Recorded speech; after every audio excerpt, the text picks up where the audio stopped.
Each year, Microsoft Research hosts hundreds of influential speakers from around the world, including leading scientists, renowned experts in technology, book authors, and leading academics, and makes videos of these lectures freely available.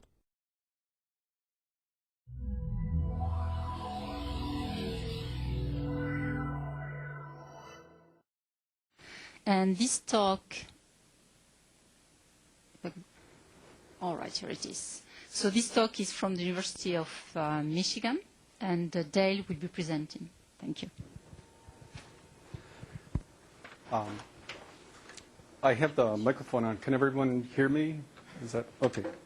So it sounds less like it's on up here, but as long as it works for you. I'm Dale Huncher. I am one of the students who worked with the PIs, Lada Adamek and Suresh Bhavnani.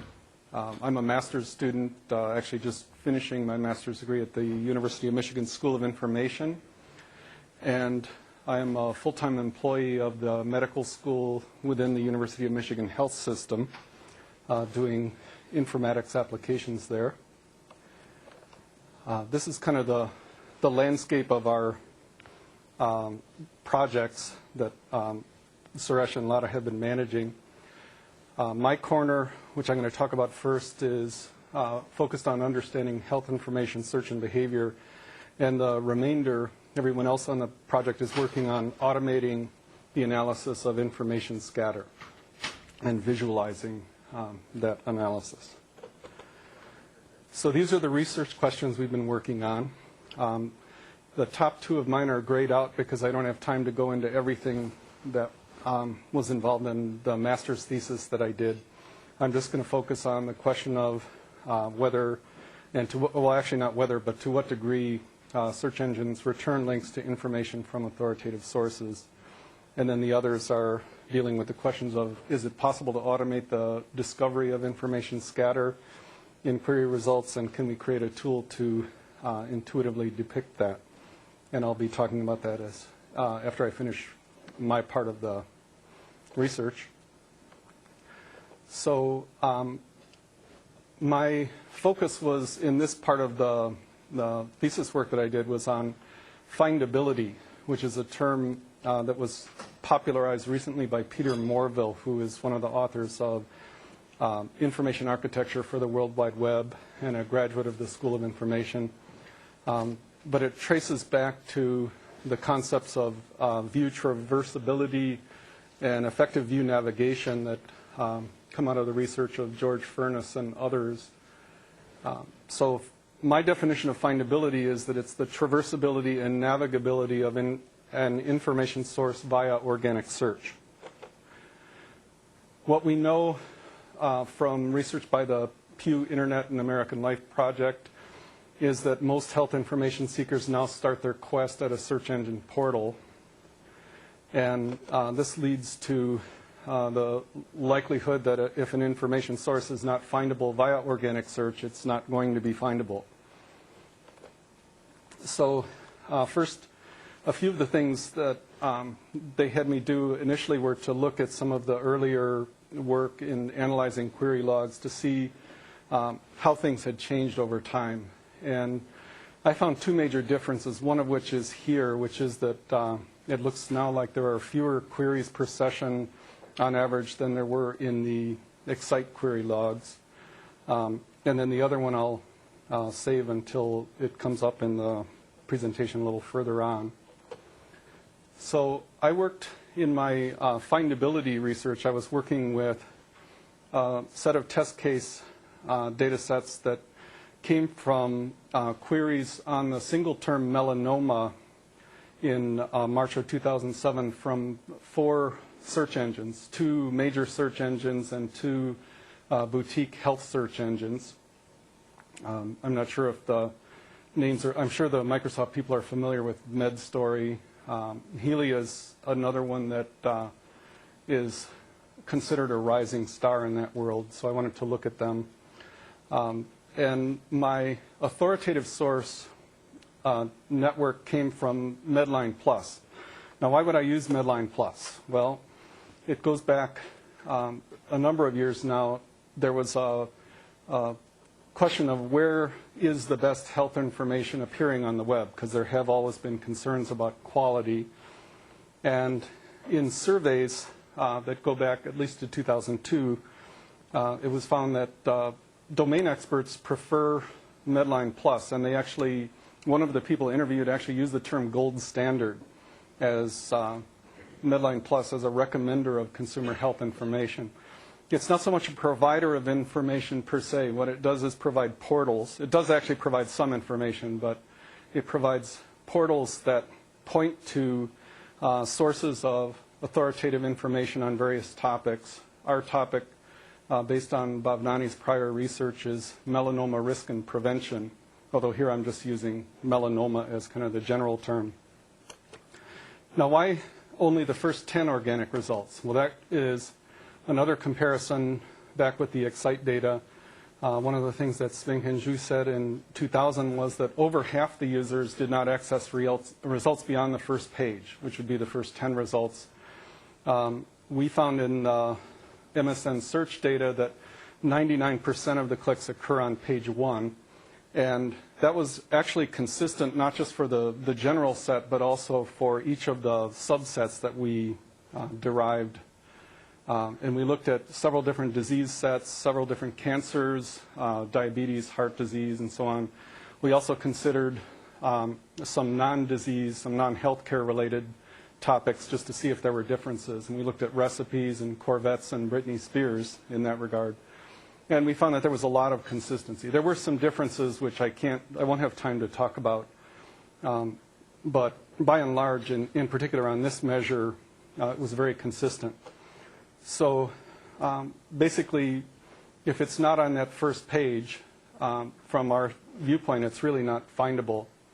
So now in the Outlink generation, what we did was take each of the roots, which would be the first page of results from each of the search engines, and then for melanoma, the melanoma portal page at the NIH National Library of Medicine site.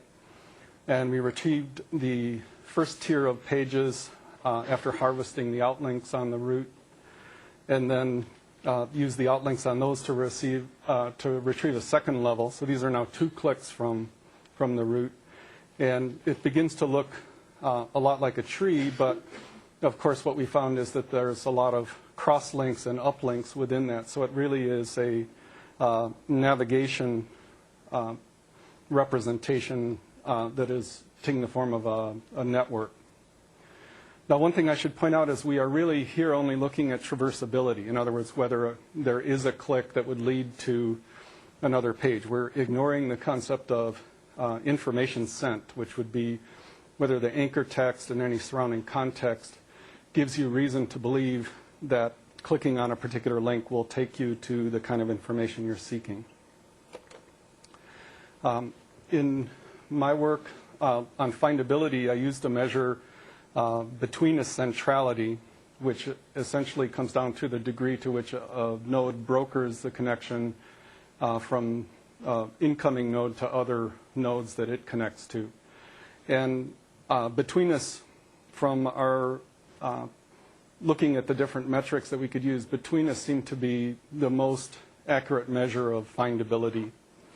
Now, in this network, I think there's a lot of explanation on the page, and I can't really go into it all, but the keys are that the size of the nodes represents the Betweenness centrality, and basically the findings from this were that there were 2 nodes in the top 5 that provided Medline Plus connectivity, and the Medline Plus portal itself, a link to that, was the second in the result set, and that means that all recommended pages are within 2 clicks of the query results.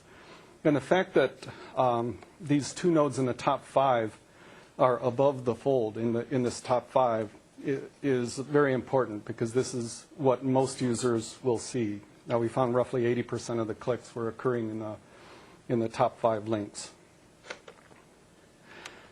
So here's Google for comparison. Here what you have is a very similar network. The National Cancer Institute portal pages are very well represented in the first and second degree outlinks from the search portal. The dark blue nodes represent items that were not Medline Plus recommendations, but they were clicks from the result set that would lead to Medline Plus recommended pages.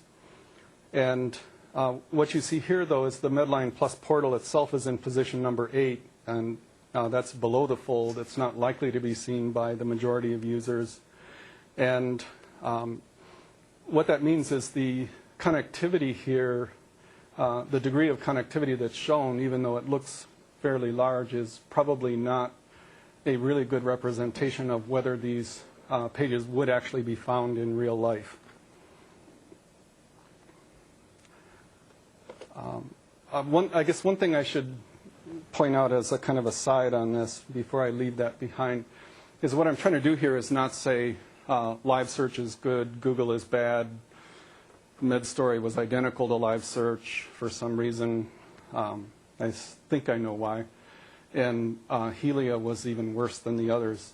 What I really see as the message here, search engines need to use automated algorithms to determine what to put on the result set.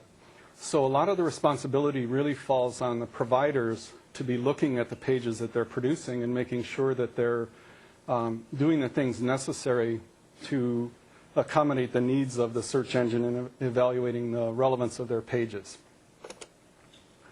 So in terms of conclusions, then, how can we make comprehensive and authoritative information more findable? What the providers need to do is to actually study the behavior of people who are doing real search in the wild.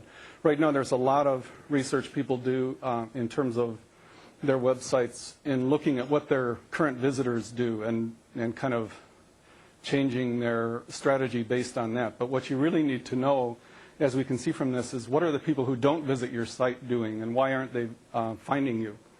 So they need to take those things into account.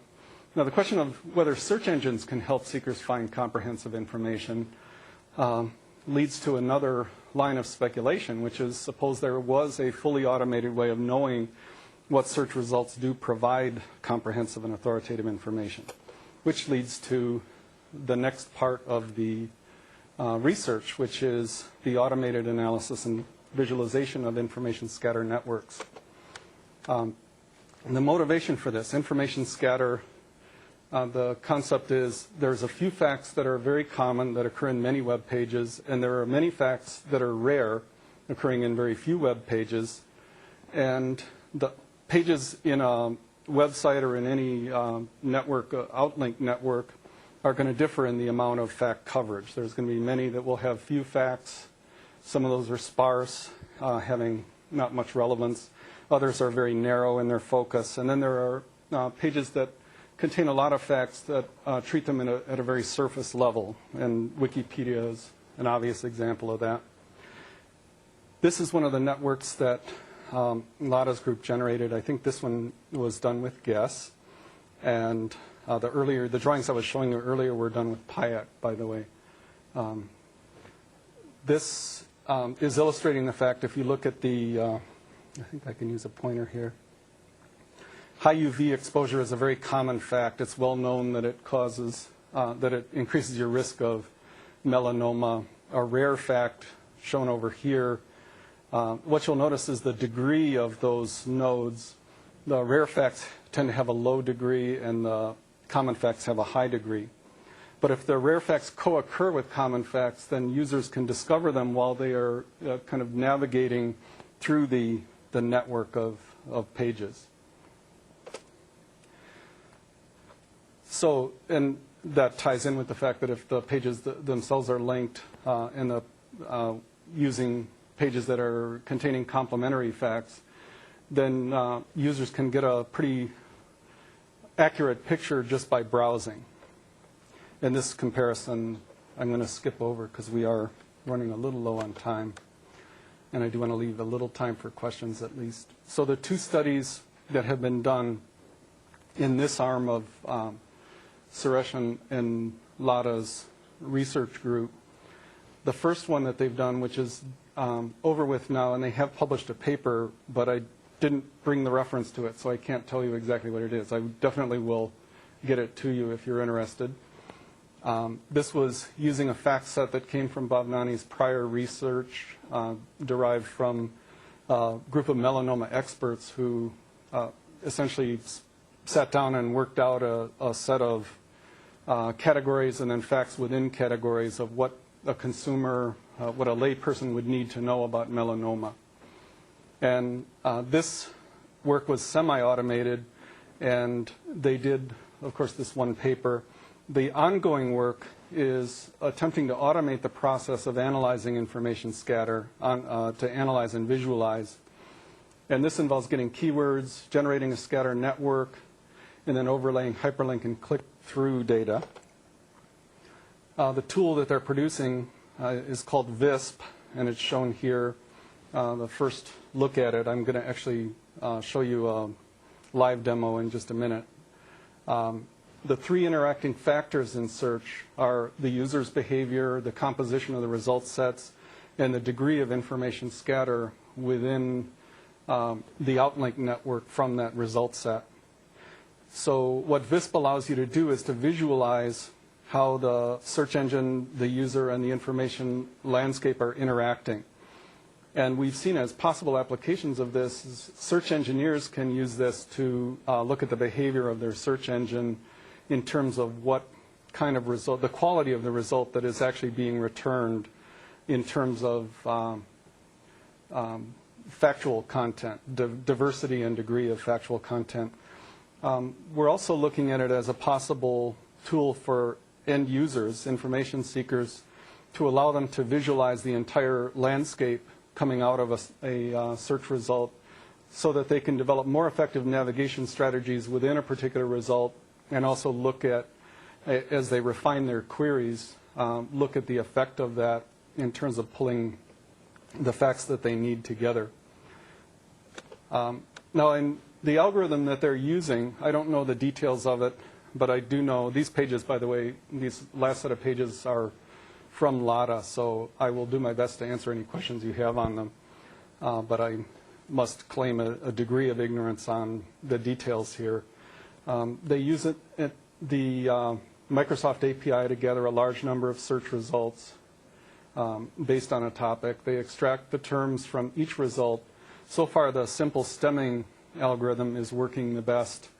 What they are working on, though, is finding better natural language processing algorithms. They're working with multilingua at this point, and then processing the results with latent semantic indexing.